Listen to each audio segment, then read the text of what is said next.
Espanglés, not to be confused with Spanglish. Espanglés is a system where you would write the a word using the native language of the student, and to facilitate or to kind of approximate what the target accent would sound like. So, for example, saying the number three in Spanish or even Portuguese, but Spanish more, most English speakers would say like tres, uno, dos, tres. And if you just write it as the word today, English word today, today, today, today, today, today, tres, tres, tres, uno, dos, tres. If you just say today, literally the English word, you're already closer to the natural native pronunciation of Spanish. So we'd write out the word Today with a little s, today's. And Tres. that type Tres. of, yeah, yes, Tres. exactly.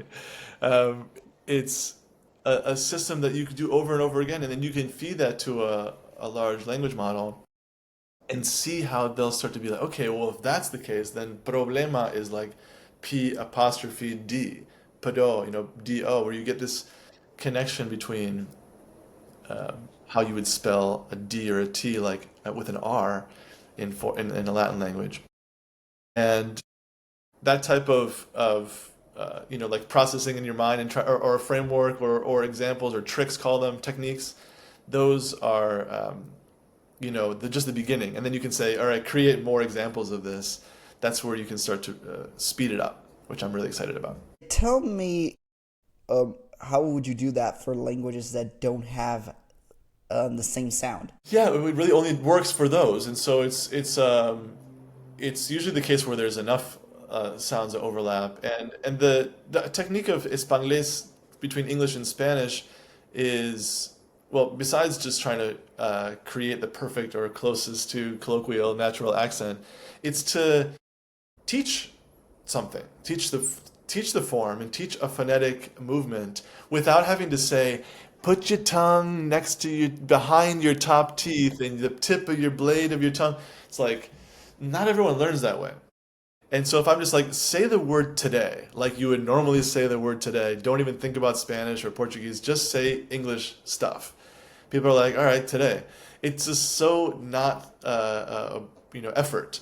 And so that type of thing makes it a lot more likable and accessible. And so for sounds that don't have it, you have to be creative.